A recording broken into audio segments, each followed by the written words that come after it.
Olá pessoal, estamos aqui para a resolução da penúltima questão da prova do processo seletivo da FATEC, Fundação de Apoio à Escola Técnica do Estado do Rio de Janeiro. Essa prova foi para o processo seletivo para os alunos que iriam ingressar em 2014 no ensino técnico integrado com o ensino médio. Vamos então para a leitura aqui do enunciado desta questão. Questão 47.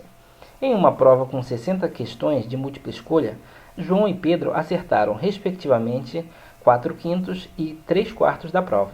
Juntos, eles acertaram a seguinte quantidade de questões. E aí temos as opções. Esta questão aqui, claramente, é uma questão que nós utilizaremos a matéria de proporção, sendo que será muito importante nós aplicarmos a soma de fração e a fatoração. A soma de fração ela é uma matéria que a gente aprende nos primeiros anos do ensino fundamental, e que ela é a base, né, uma das bases da matemática, mas que muitas pessoas têm dificuldade. Por isso nós vamos recapitular aqui essa matéria fazendo a resolução aqui dessa questão com bastante calma. Beleza? Então vamos para a resolução da questão. Mas antes eu gostaria que você colocasse aqui qual seria a sua resposta para essa questão. Vou colocar aqui a enquete e aí você responde. Essa interação aí que a gente faz é muito importante porque como nós não nos conhecemos, nós não temos o olho no olho, né, que um professor e um aluno tem, eu não consigo ter um feedback em relação às dúvidas de vocês. Então é muito importante que vocês respondam, que conforme vai sendo a resposta, se vocês estão acertando a questão, se vocês estão errando, eu consigo ter uma ideia de que tipo de dúvidas vocês estão tendo e eu consigo destacar melhor aqui nessas resoluções aqui, essas dúvidas que vocês possam vir a ter. Beleza? Então responde aí.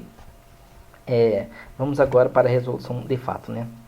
Vamos primeiro aqui destacar as informações importantes da questão. Primeiramente, né, nós vemos aqui a quantidade de questões da prova, são 60 questões. E ele fala que João e Pedro, né, que são os personagens aqui dessa questão, cada um resolve uma quantidade de questões, né, acerta uma quantidade de questões da prova, né, na verdade dá a porcentagem não, a proporção, uma fração de quantidade de questões, não dá o número de questões. Ele fala que João acertou 4/5 e Pedro acertou 3/4. E aí ele pergunta, no caso, né, da prova, eles acertaram essas frações da prova. E ele pergunta, juntos, né, a quantidade de questões de um mais a quantidade de questões do outro, quantas questões da prova eles acertaram, né? Eles querem saber quantas questões dos dois acertaram juntos.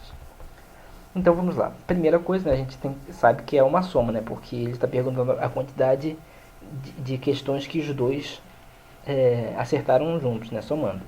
Então nós faremos aqui a soma dessas frações, que é 4/5 mais 3/4. Para fazermos essa soma dessa fração, vamos ter que tirar aqui o MMC, né, fazendo a fatoração dos números inteiros aqui 5 e 4. Então vamos fatorar, né, na fatoração, lembrando que a gente tem que usar os números primos, né. Então vamos lá. Começa a fatoração aqui dividindo por 2, né? Então se a gente dividir 5 e 4 por 2, na verdade a gente só vai poder dividir o 4, né? Então nós repetimos aqui, né, dividindo por 2, repetimos o 5 e dividimos o 4 por 2, que dará 2. Então temos que fazer novamente a fatoração e como ainda tem um número par, nós fatoraremos novamente por 2. Fatorando por 2 teremos o 5 continua e o 2 dividido por 2 vira 1.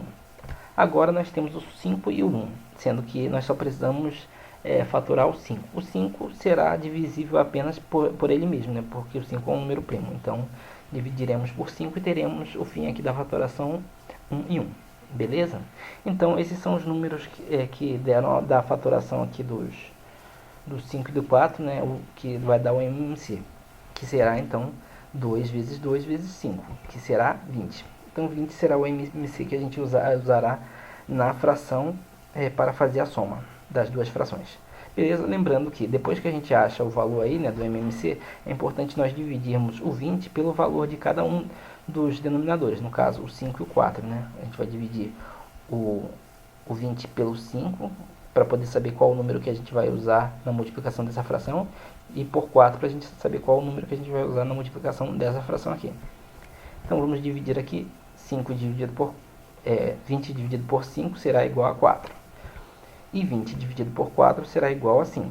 Então usaremos o 4 na fração aqui do 4/5 e o 5 na fração aqui do 3/4. Beleza? Então vamos multiplicar cada fração por esses números aí. Então, apresentando aqui, teremos nessa fração aqui 4 quintos, 4 vezes 4 e aqui 4 vezes 5.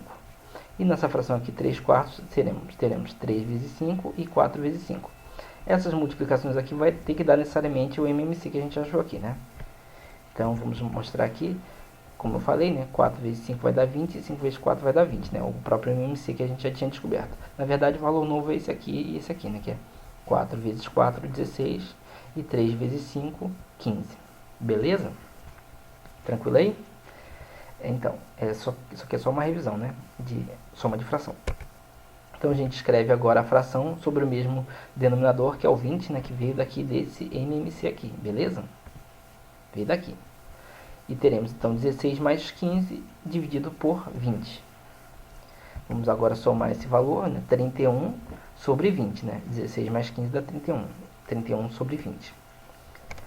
Beleza, esse daí é o valor da soma das duas frações, ou seja, a parte, digamos assim, é a fração que representa a quantidade de questões que os dois acertaram junto. Obviamente é maior do que 1 porque são duas provas somadas, né? A resposta de duas provas somadas. Só que agora nós precisamos converter isso em número de questões, né? Porque ele pergunta, a prova tem 60 questões e ele quer saber quantas questões. Então, como é que nós transformaremos essa fração em número de questões? Simplesmente multiplicaremos essa fração justamente pelo número de questões da prova, que é 60. Então, multiplicamos agora 31 sobre 20 vezes 60. Teremos, assim, né? Em vez de começar multiplicando, a gente pode começar cortando os zeros aqui, né? Que temos o 60 e o 20, o 60 multiplicando e o 20 dividindo. Então, para simplificar, né? Sempre importante em provas de concurso para seleção, manter as contas simples. Então, vamos cortar primeiro esses zeros aqui. Corto o zero do 60 e corto o zero do 20, beleza? Então, teremos 31 vezes 6 dividido por 2. Ainda dá para simplificar aqui o 6 com 2, né? Porque ambos são pares. Então, vamos fazer isso. Antes da gente partir para contas mais complicadas, né? Vamos simplificar. 6 dividido por 2, teremos 3, né? Então, ficará 31 vezes 3. O 2, né, vira 1, a gente não escreve mais o denominador. Beleza? Então, aquela conta que parecia um pouco mais complicada virou uma conta simples. 31 vezes 3, que dará 93. Beleza, pessoal? Então, é essa aí a resposta dessa questão. 93 questões que eles acertaram juntos. João e Pedro acertaram 93 questões juntos, né? A soma das questões de João e Pedro deu 93. Beleza? Então, se você curtiu aí essa resolução, dá um like aí no nosso vídeo e se inscreva também no nosso canal. Agora, eu gostaria de fazer uma outra coisa assim, né, aquela parte estatística aqui dos concursos da FATEC que eu passei a informar. Eu vou falar hoje sobre o curso de telecomunicações, né, as estatísticas de acertos necessárias para você passar para o curso de telecomunicações. Se você tem interesse, né, são esses os números aí do curso de telecomunicações. Curso de telecomunicações, né, vou aproveitar e abrir o meu coração aqui, revelar a minha identidade secreta. Eu, na verdade, sou engenheiro de telecomunicações, né, de formação, né, e por isso que esse curso eu tenho um certo carinho por ele, apesar de nunca ter feito um curso técnico de telecomunicações. Mas vamos falar aqui do curso técnico de telecomunicações. Ele é lecionado em duas FATECs, né? A do Maracanã, né? O ET Ferreira Viana, e em Quintino no ET República, né? Beleza. Então, aí você pode decidir aí por qual dos dois. Se você quiser fazer telecomunicações, tem essas duas opções, sendo que eles têm notas diferentes, né? As notas do Maracanã eu coloquei em azul nesse gráfico, e as notas de Quintino eu coloquei em verde. Então, a nota de classificação, né, ou seja, o primeiro resultado, em 2016 foram 20 questões. As pessoas precisaram acertar 27 questões, corrigindo, né, 27 questões para poder passar direto na classificação para telecomunicações no Colégio de Maracanã. E no Colégio da República teve que acertar 21 questões na classificação. E aí, bom, enfim, e para a reclassificação foram 23 no Maracanã e 16 questões em Quintino. Por aqui você consegue ter uma ideia de quantas questões você vai precisar acertar. beleza? E aí decide qual escola é melhor para você fazer. Se você estiver acertando acima de 27, você pode escolher a mais próxima da sua casa. Por exemplo, quem mora em Nova Iguaçu, né, poderia escolher em Quintino, ou quem mora em Niterói poderia escolher no Maracanã. Mas se você está acertando tipo abaixo de 22, aí mesmo que você mora, por exemplo, na Tijuca, vale a pena se inscrever em Quintino, porque é mais garantido de você conseguir uma vaga. Beleza, pessoal? Essa aí foi a dica de hoje para o pessoal que vai fazer telecomunicações. E para finalizar o vídeo, né, queria pedir para vocês se inscreverem aqui no nosso canal, né, se inscrever no Twitter aqui e dar sugestões de novas questões. E para finalizar, aqui o versículo de hoje. Nós, pois, jejuamos e pedimos isso ao nosso Deus, e Ele atendeu às nossas orações. Então, esse versículo aqui está em Esdras, capítulo 8, versículo 23. Então, continue aí na sua luta, né? E confie no Senhor. Até a próxima.